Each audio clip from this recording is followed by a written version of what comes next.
Mr. Villalobos. Yes, sir. How's it going? Happy Labor Day, brother. Doing good. Appreciate it. What are you doing any work today? No. Yeah, same here. None at all. We don't really consider this work, right? No, this is a good time. Gotcha. All right. When I'll even start editing, that's when the work starts. Oh. Yeah. Not really. It's not that bad. I just kind of listen to it all over again. Getting my Jersey Mike's order in, sorry. Yeah. Getting a Club sub number 8, bro. That's where it's at, man. Extra bacon. That's it. Yes. Why would you ruin anything, dude? Giant sub. Man, that'll take me all day. But I'll do it. Whole loaf of bread. Just a whole. It's eating the whole loaf of bread at one time. Hey, man. Why the hell did you send me this trailer for Winnie the Pooh, Blood and Honey, man? I mean, I saw it. Figured you needed to see it too. You just but you sent it to me at the worst time. Yeah, we're gonna post this, guys. We usually don't do this. This is usually just our cold open. Like we just like the BS through this here, but like we have to post this trailer this week. Oh yeah, and it's because he sent this to me around like 10:30, 11 o'clock at night. Perfect. I'm about to lay it down, and he sends me Winnie the Pooh, and I'm like, oh, sweet. All right, maybe like a Winnie the Pooh. You know, they're doing like Disney's doing a bunch of stuff. So I'm like, oh, okay, like Winnie the Pooh out of Blood and Honey. Okay, this is a little weird, but can't be that scary. It's kind of like a B or a C type movie, right? Right. This trailer was pretty good, man. It was creepy too. It was a creepy, but it was a really good like B movie trailer. Like, it was a high end B movie trailer. Right. Christopher, why did he leave, man? I don't know. I mean, guess that girl. Winnie the Pooh took him away. Winnie the Pooh went crazy. Who's rolling with Winnie the Pooh? A Piglet. That's Piglet. That's Piglet. That's Piglet. Wow. And I don't know if you know, this one messed up thing is Eeyore's dead. Yeah, they're like his bones are like sitting there on a table or something. Wild. Wild. Yeah. So there's this horror movie coming out called Winnie the Pooh, Blood and Honey, and we're gonna post it to our socials. So you all please review it. Didn't really sleep that night. I mean, I figure we got October coming around. You're right. So I think we need a horror movie month. I like it. That's all I'm saying. I like it. That's all I'm saying. We'll set it up. What do you think, JK? He gave me the steely eyes. So we're good. Yep. Dude, yeah. So we'll throw this on our socials. Let us know what you guys think. After watching it that first time, I basically cussed Javi out. I was like, why the hell did you send this to me? But then I ended up watching it like 7 or 8 more times before I went to bed. Yeah, I watched it a few times too. This is a very interesting trailer, man. Right. All right, man. So you're on vacation this week. Yes, sir. Like no real work. Correct. What are you doing with your time? Trying not to do a whole lot with my time. I don't often take week-long vacation, so I got a few miscellaneous items to take care of. That's what I'm asking. Like, what me and the fans, we want to know, bro. Everybody in San Jose wants to know what you're doing. San Jose. Hey, we want to know. Yeah, I mean, doctor's appointment, old man stuff. Yeah, no, I feel you. Change some brakes on the car. That's right. Okay. That's about it. That's about all I got going on. All right, man. All right. Not a lot of good stuff in the theater this week. Not a lot of good stuff. I was thinking maybe I'd go check one out, but there's really nothing we haven't seen already. There's Top Gun Maverick was re-released. Yeah. And No Way Home was re-released. Yes, it was. And actually No Way Home topped the box office this past weekend. Really? And I believe it had some extended scenes in there as well, right? Yeah. I mean, I don't know what they were, but it's stuff that we already have because we already own it. It's just in the movie. Yeah. So that's that. Yeah, I mean, maybe I'll go check out Maverick again. It's such a good movie, man. Really was. That Miles Teller's a good looking dude with the stash. Miles Teller, yep.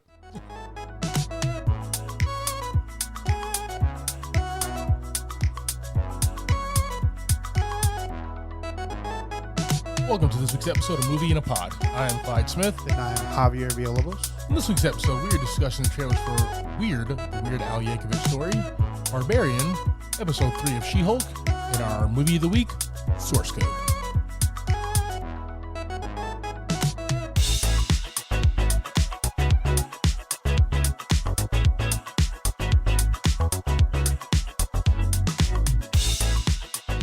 All right, brother.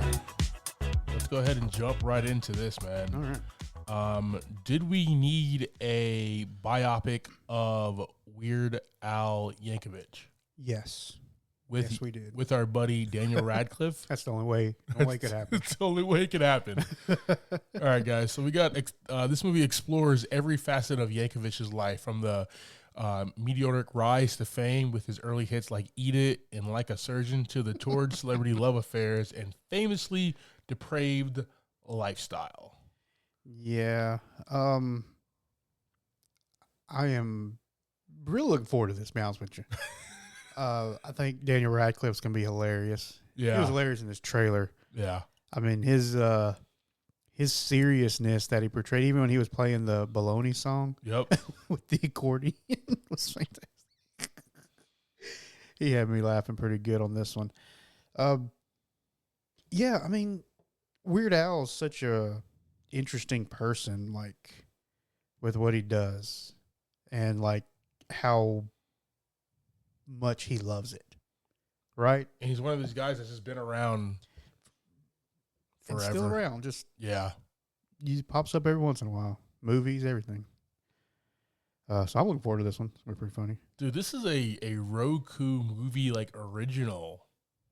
Everybody's stepping up their game right now, man. Everybody's stepping up their game, man. Everybody's got a studio, man. Yep. All right. This also has the amazing Evan Rachel Wood as Madonna, Julianne Nicholson as Mary Yankovic, Rainn Wilson as Dr. Demento. Yeah. Some other Will Forte's in this movie as well. So there's some people in this flick, man. We're gonna post this on our socials. I'm gonna watch it only because, like, it's a biopic about somebody, and I like watching these. Well, I think it's gonna be kind of a big over-exaggeration of everything. Oh yeah, Weird Al is one of the writers, which is what I'm looking forward to. He's one of the writers. Yeah. So everything's gonna be over-exaggerated. All this big fun. So looking forward to it. Yeah, man. Guys, let us know what your thoughts are when we post this on our socials. All right, man. So you are talking about Halloween and some horror, scary thriller flicks here, man. We got Barbarian, a woman staying at an Airbnb. Can't even say at a damn Airbnb no more. They're scary. Nope. Discovers that the house she has rented is not what it seems. JV, talk to me. Yeah, I mean, it shows us a lot, but it really doesn't give us much of storyline. Yeah. Right? So it looks kind of like a Saw thing, like a puzzle situation is what I got from it at the end. But we don't know if the guy that's there is part of this or not, or if there's just somebody who's renting his house out that is just a terrible person. Yeah. No. You know what's going on underneath his house. So as soon as I watched this trailer, I thought about the beginning of The Man from Toronto, right? Right. Where he kind of was at the wrong Airbnb or whatever. Right? Yeah, I was like, didn't I see this movie? This totally happened. Yeah. Black person and everything, man. Yeah. She's probably a little taller than Kevin Hart, but whatever. A lot taller. But yeah, it looks like she gets in, like, he has her stay there even though it was double booked or something, maybe. And she decides to stay, but then she goes deeper and deeper and deeper into this weird home and downstairs into like a cellar, and there's some caverns and stuff like that. The Mac guy, Justin Long, is in this, you know what I mean? So we'll see, man. There wasn't much there, but it did tickle the fancy. So I'll check it out, man. Yeah, I was trying to remember. There's another movie dropping that's the same situation but completely opposite. Oh. I can't remember exactly what it was, but it has your boy from the Academy The Umbrella Academy. Which one? There's a lot of The boys tall in dude. that. Tall dude. I cannot remember his name. He was in Raccoon City as well. Oh, yeah. I cannot remember his name right now. Nope. Can't remember his name either. But it's a love story about the same thing where they're both like double booked for Airbnb. Tom Hooper. I did see There you something go, like yeah. that. Yeah. What's going on with Mr. Hooper here? When they like fall in love, right? Yes. Or like Yes. whatever. Love in the Villa. There you go. There you go. Yeah. So that is same concept, different pathway. Netflix drop. There you go. All right. We'll probably review that one next week. Why not, guys? Yeah. Stay tuned. Next week we'll be reviewing the trailer for Love in the Villa. All right, guys. For Barbarian, excuse me. Yeah. Let's know your thoughts about this, man. Are you guys ready for spooky season? It's getting a little chilly out there now. Yes, it is. It's not 99 degrees outside. It's 97 degrees outside it's now. Okay, slowly dropping. Slowly dropping, guys. By February 10th, my birthday, Right. we'll get to about 70 degrees. Yeah, I think right? it'll be a nice day. All right, man. Episode 3 of She-Hulk. Oh boy. The Body-ody-ody-ody-ody-ody-ody episode. That's what I would have called it. It's called The That'd be People great, versus Emil Blonsky. Yeah. But I'm on the I'll post this as well. I'm on the IMDb page for the episode. Right. Like they take like one shot or whatever. Mhm. It's them twerking. I mean, that's all I've seen. That's That's it. the whole thing. Every meme on the planet. This is the episode where She-Hulk actually represents Emil Blonsky, aka the Abomination, but his parole hearing doesn't go as planned. Yeah.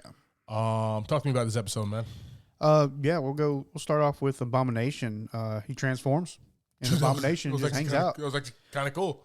So I know it was a big thing when we first saw him about him being different, Yeah. and I guess we can assume that's because he's in control, Yeah. just like Banner is. Mm-hmm. But that was pretty awesome. Like, he just destroys this whole cell almost when he transforms. Like, I could have got out any time, guys. They're like yelling at him to be like, change back, damn it, change Yeah, back. they're all freaking out. Like they didn't know who this guy was. Yeah. So that was an interesting side of him to see. His soulmates were there as well. Loving up on him. Yeah. Guys, so there's like two parts. This is actually a really good episode because there's like two stories, right? There's her representing him for his parole hearing, but there's also the other guy, Tom Segura, who is Pug. Augustus Pug is his name on the show. And he is representing this other lawyer who got framed or catfished. Or what do you call that? I believe it's what would catfish. you call it? Yeah, it got catfished. He was dating. He thought he was dating Megan the Stallion, but he was actually dating a Asgardian shapeshifter. Yeah, a light elf. Light elf. Yeah. Yes. I love that they are. This is the thing I love about Marvel, is they subtly speak of everything else going on. Yeah. Talk about New Asgard. Yep. She starts to quote Thor, his speech, and the judge is like, Thor's loving speeches are not admissible in court. That's my favorite thing about Marvel is all those little bits and pieces. Yeah, just a B storyline. And you know what, dude? It was fun. Like, usually B storylines are pretty trash. This B storyline, this was good, man. Yeah. This was good to watch.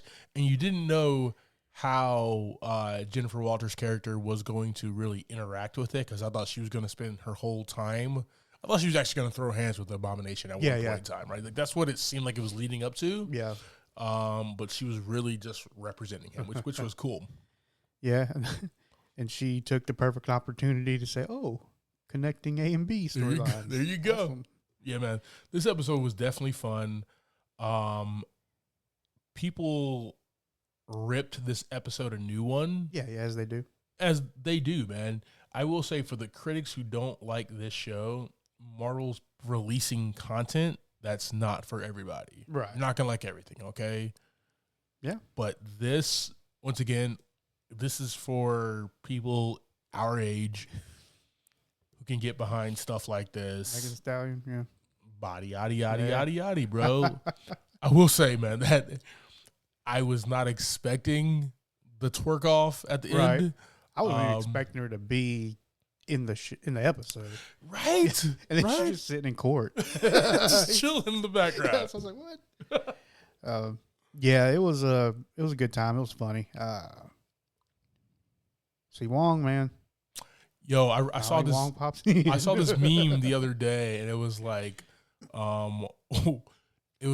this guy who was holding like a ship or whatever. Yeah. I don't know if you sent it to me or something, but like something was holding a ship, and it was like Wong holding down the MCU Phase 4. He really is though. I'm pretty sure that was Thor from Love and Thunder training. Yeah.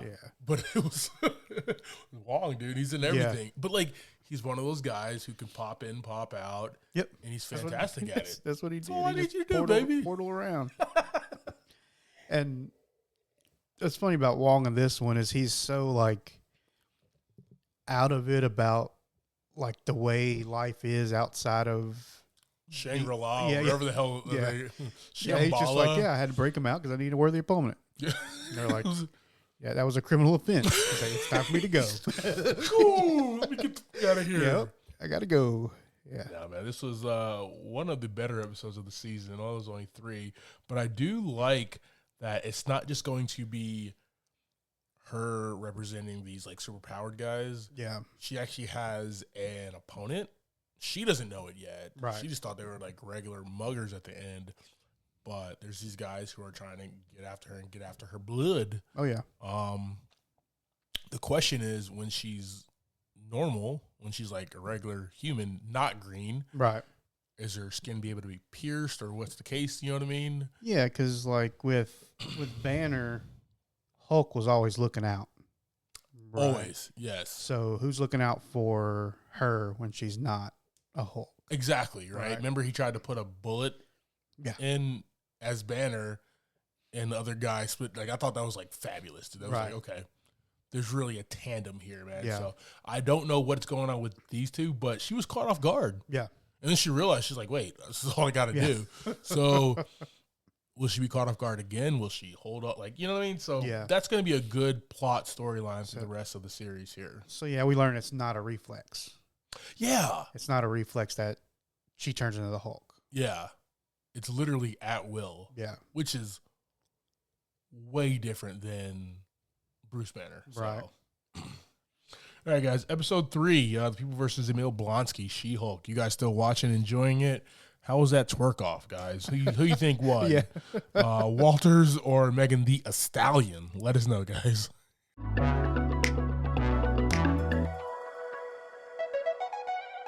All right, brother. You ready to jump into this week's movie? Yes, sir. All right, man.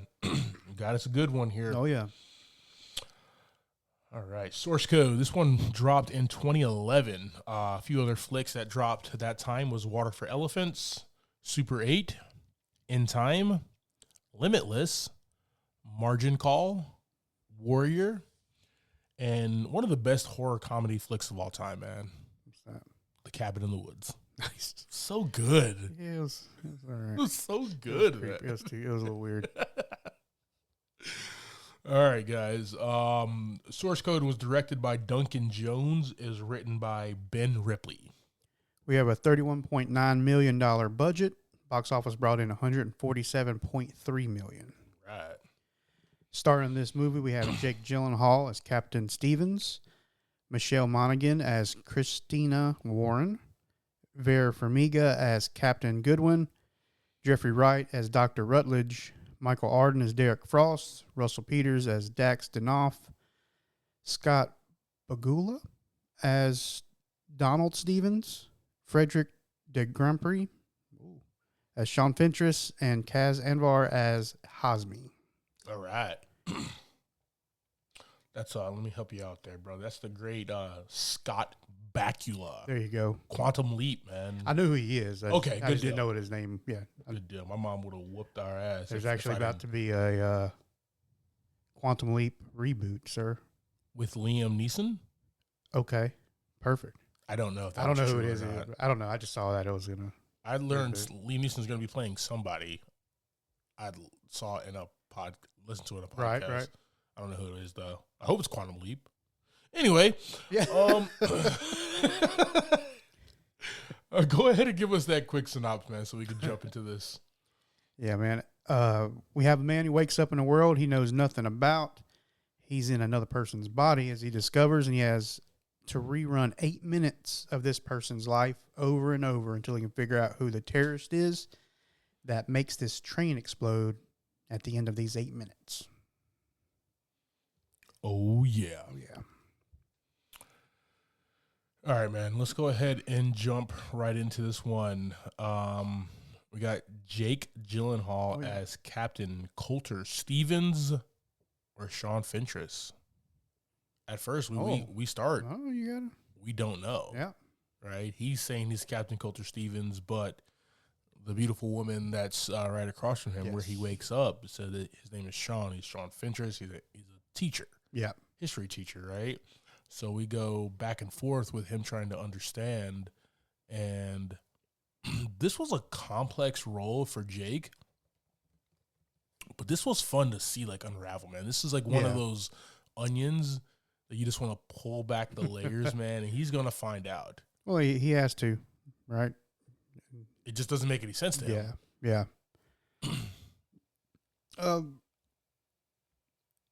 So the story for him unravels very slowly. Well, actually, he finds out that he found out his name was involved with the military operation where he lost his life. Yes. So he's like, no, it's not me. Right. He's like, oh, I'm standing right here. And then that unravels with finding out everything through Captain Goodwin, what's really going on in his life. Yeah.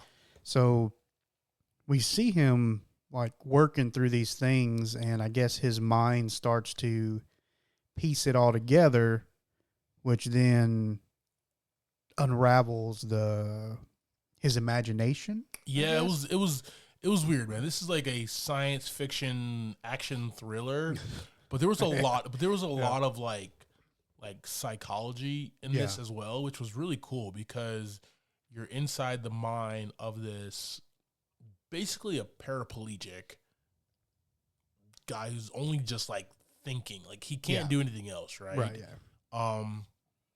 And they put him into this source code, which is the 8 minutes before, and he gets connected to this Sean Fentress teacher guy to figure out this, to stop this next bombing. Yeah. He does not want to do that. He wants to know why the hell he looks like this, how the hell he got on this train. And like the best thing, man, is he just wants to get back to his dad. Yeah. And I think like that's where the heart of this movie is, man, is like he doesn't care about anything. He doesn't know at first, but the next few dozen times, he's like, no, I got to figure out like me, my dad, why the hell I'm on this train, what the hell is going on here. But every time the train actually blows up, he gets a little bit more exposition, you know, from Vera Farmiga's character, from Jeffrey Wright's character. He gets a little bit more information. So he's just like, I don't want to do this. Like, get me out of here. But he does not realize that there is no get me out of here for him. Right. He is not behind the wheel. He is not in control of anything. Yeah, because he's picturing like he's in like a pod. Yes. At first, it was kind of like, you know, is he... Like a downed bird is what it looked like. Yeah, like is he stuck somewhere? Is he... how's he in space? Is he...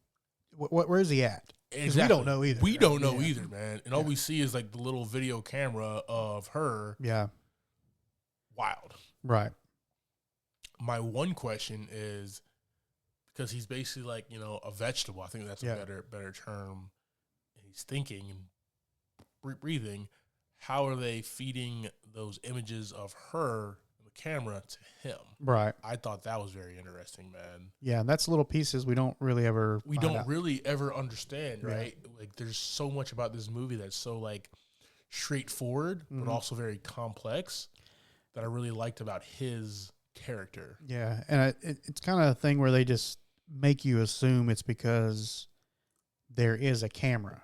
Yeah, because they show this camera on top of the computer a lot, and she moves it between her and the doctor sometimes, So, and that's where that little screen. So I guess it's supposed to be assumed that he can see through the camera. That's his eyes or something. Yeah. So they don't explain that kind of thing. Just leave you to assume. I will say this: if this was a Christopher Nolan movie, he definitely would have explained it. We would have been like, "Oh shit, that's super cool. That's crazy." Yeah. Yeah. And stuff would explode. But he's the guy, man, that goes through this this Groundhog's Day, this what's the Tom Cruise Emily Blunt movie, where he goes back in time on the same day on like D-Day or whatever, like End of War, Edge of Tomorrow. I was completely wrong. Completely wrong. Does that over and over and over again, right? Yep. Where he just has to repeat this until he figures it out. And I like that he gets it's like it's unraveling a mystery. Yeah. He gets closer and closer in the cues that he misses and the things that he picks up later. This was a dope role for Jake, man. I really enjoyed this, how he kind of wanted to go about this, brother. Right. Yeah, he just keeps on and keeps on digging.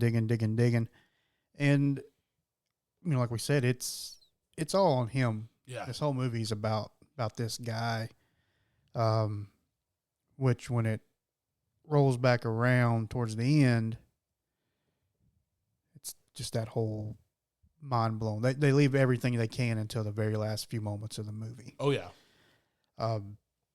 Yeah, I enjoyed him in this role. He was serious. He was funny. He was all kinds of different emotions through this multi 8-minute adventures. Yeah, 8 minutes, yes. All right, let's jump over here to Michelle Monaghan. Sure. Christina Warren. So she's also a teacher. Yes. She works with Sean Fintrist, and she's basically the one she's one half of the exposition dump. Right. But she's the one who tells him all the things that he does not believe. Gotcha. Remember, he is in Sean Fincher's body, and she's telling him all that. He's just like, no. Well, because he knows nothing about this guy. He knows nothing about this guy, right? Yeah. And even that freak out when he goes to the bathroom in like the mirror, where it's like we see Jake Gyllenhaal, but when you look into the mirror and he's looking in the mirror, it's like the Sean Fincher's character, and you're just like, all right, this is getting wild, right? So like, there's a reason why she keeps on calling him Sean. Yeah, and he's denying it, and that he's this person and everything. I will say, in movies like this, man, you have to have that reason to get back in and like do it. You know what I mean? Right. Like solve the puzzle, save the day, and stuff like that. She's a fantastic reason. Yeah. Okay. Definitely. Not only because like obviously like Michelle Monaghan is like super gorgeous, but she's just like that. She comes across in this movie with everything that she's saying as like the perfect fit for him, as like the perfect woman. Right. You know what I mean? Like she's funny, she's cute, she's sincere. All she wants to do is get coffee with him. And she's like doing this light flirting, and he's just like brushing past it because he has no clue what the hell is going on naturally, right? Until him, just like any other of us, we're like, wait, let me back up a second. She flirting with me? Yeah, I've only been through this, 14 times. I should be able to figure it out by now. With me, right? Should be able to figure it out. Right. So then he wants to go back in, and he's like, "This is the mission now, right? The mission, let me solve this, but the mission is her saving her. Yeah. And even when like he takes her off the train, and then it still blows up. Yeah. And then he gets out of the source code, and they're like, "No, she's dead." He's like, "No, I saved her." Yeah. Like, "No, she's dead." So, very, very sad. Right. but he has like a North Star at this point in time. You know what I mean? He has a purpose. I really did enjoy it. And that's kind of her role for him. Right. Because as the plot unravels for him and what he's really trying to do, and he starts to understand what's going on, that's still what he's doing. Yeah. Right. Still has nothing to do with finding the guy. That's the secondary. Yes. Because basically he just needs to stop the explosion so that she can survive. 1,000%. Yep. All right, dude. We got Vera Farmiga as Captain Colleen Goodwin. Talk to me, brother. Yeah. I mean, she does a good job of being a webcam person. She has an OnlyFans? Yeah, I think so. Yeah.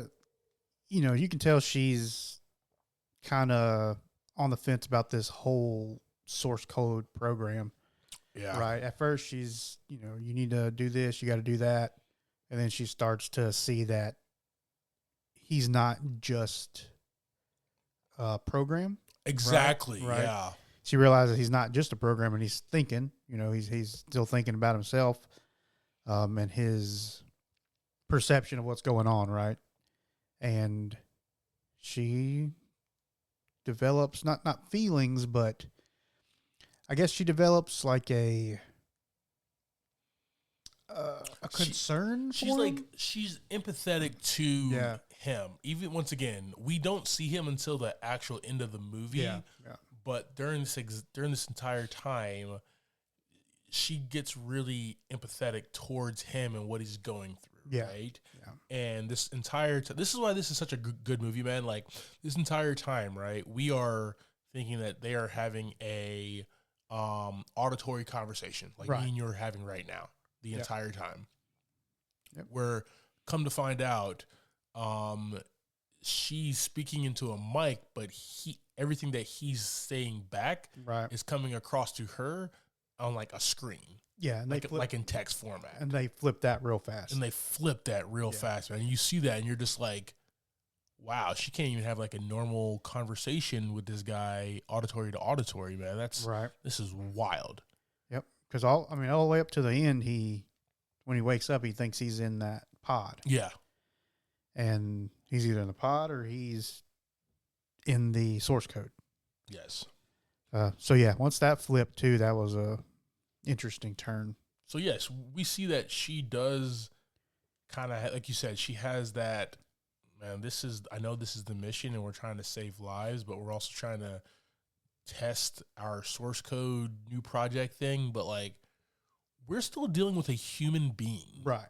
That has feelings. I don't care if he's a vegetable in that tube over there, right? Like, this is a real person.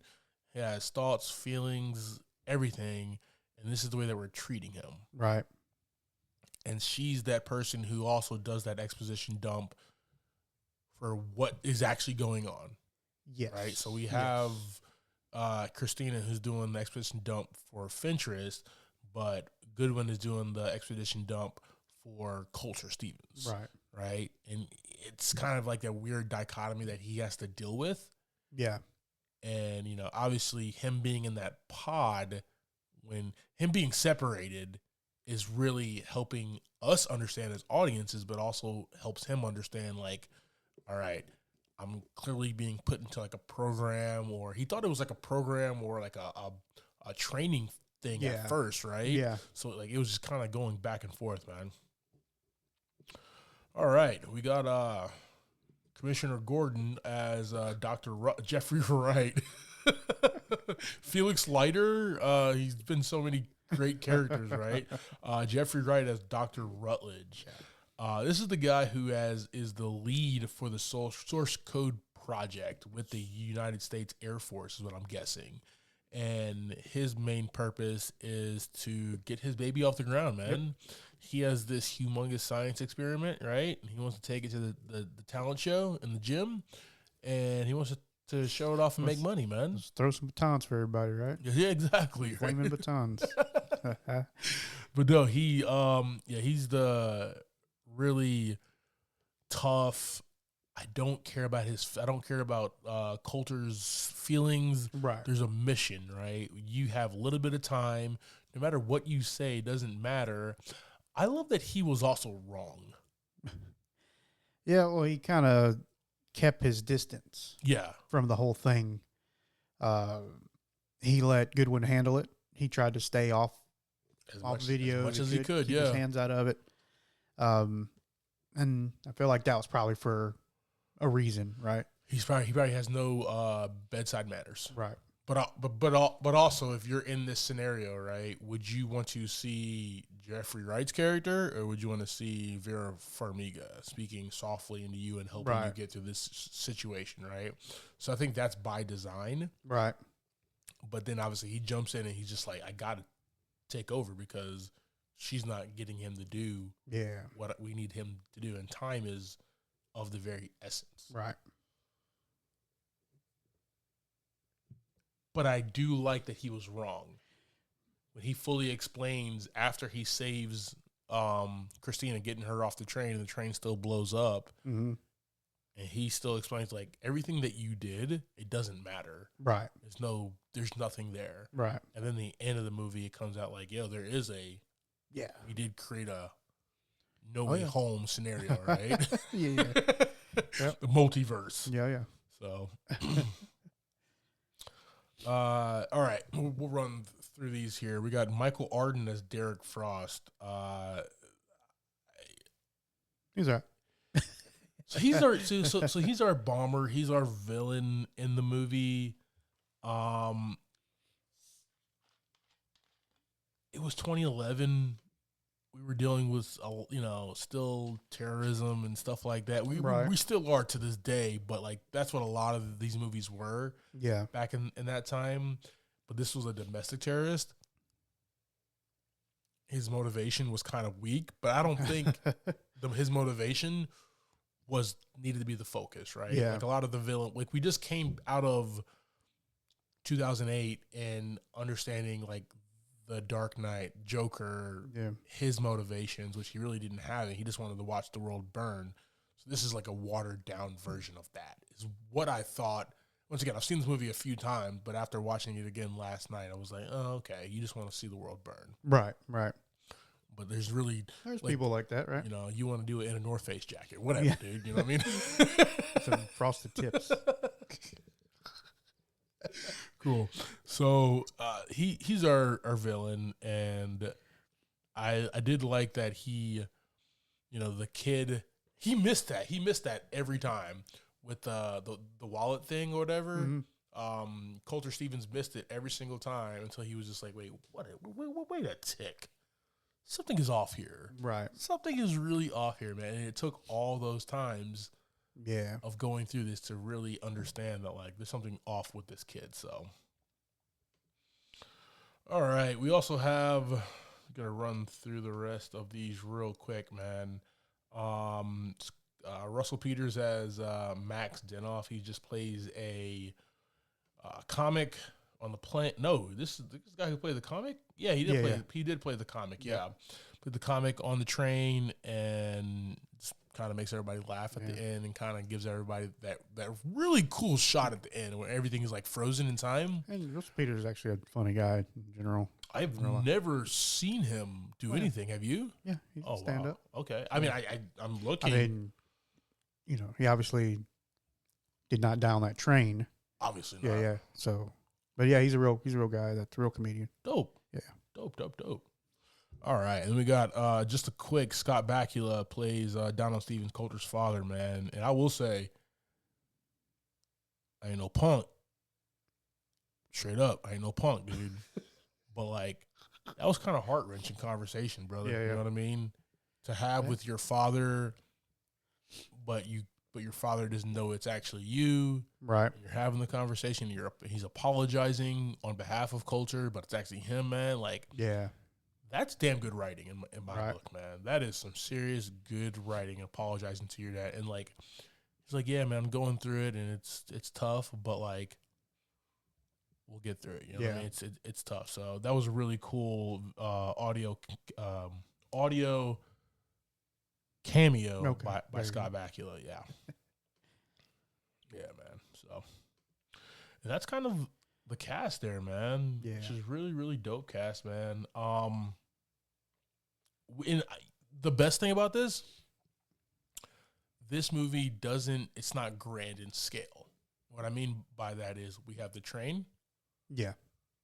We have the office is where they're kind of doing the source code thing. Right. We kind of have his little pod thing, which is more digital than anything. Right. But those are our two main sets, man. And I like the function of using the train and staying on that as much as possible. Yeah. I thought that was really cool.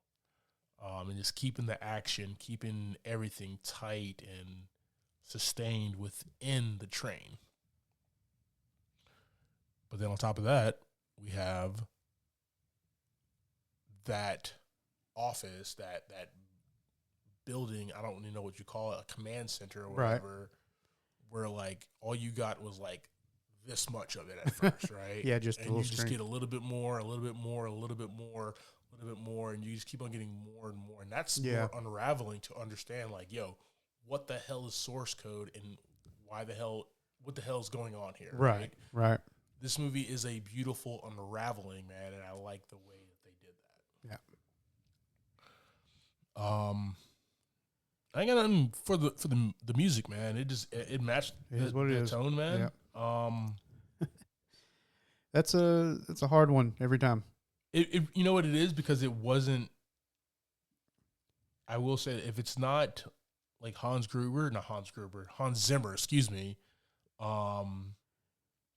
It's really hard to tell, man. If it's not like John Williams or Hans Zimmer or somebody. This was a heavy dialogued movie. Yeah. They were talking a lot, so it really wasn't any space in there to push any music up front.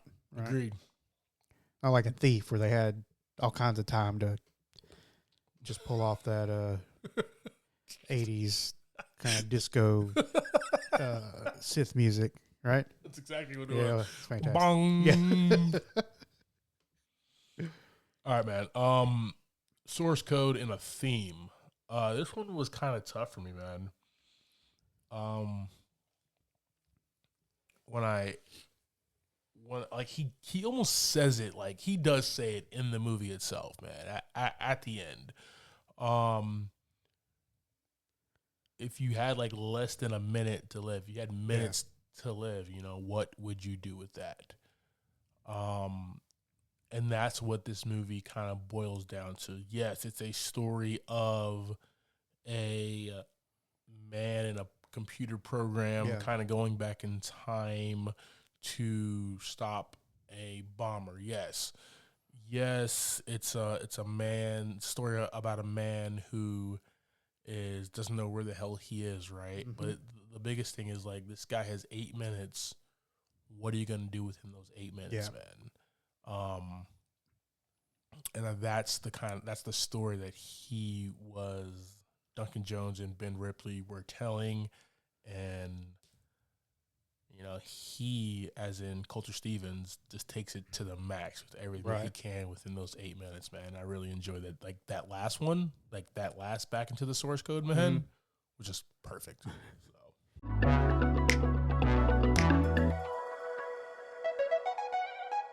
All right, guys, so that's our conversation about Source Code 2011 with Jake Gyllenhaal. JV, your thoughts and ratings on this, brother?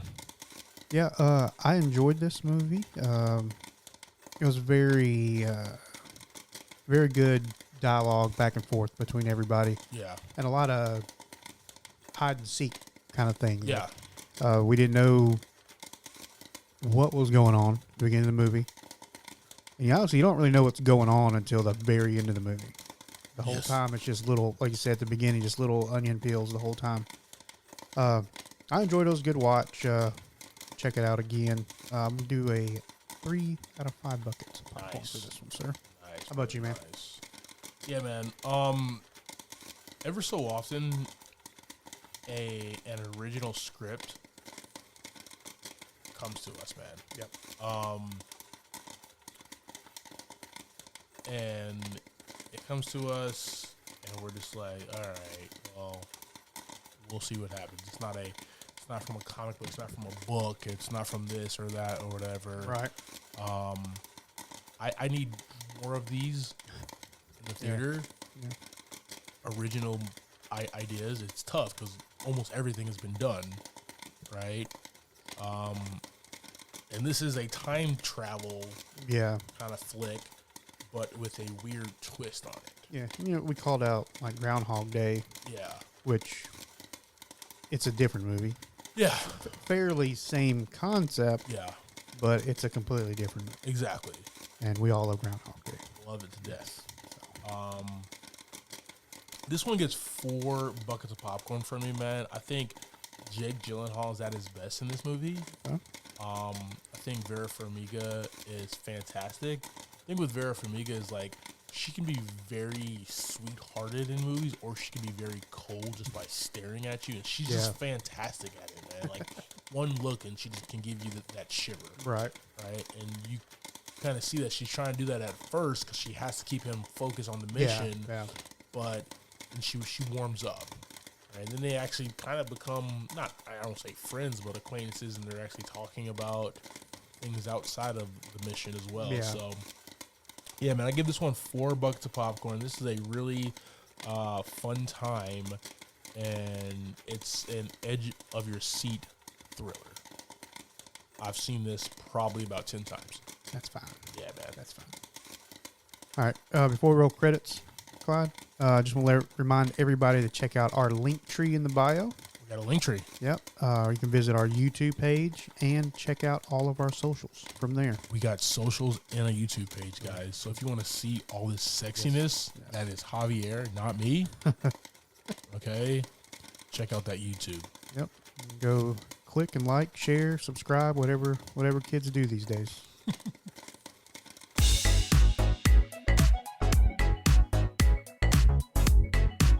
Thank you for subscribing to this week's episode, talking through Source Code. Next week, we will be discussing the 2004 flick, Van Helsing. That's streaming on Hulu. I'm Clyde Smith. You can find me on Twitter and Instagram as I'm Clyde D. Smith. I'm Javier Villalobos. You can find me on Twitter and Instagram at Mr. J8200. Thanks, guys. Appreciate it.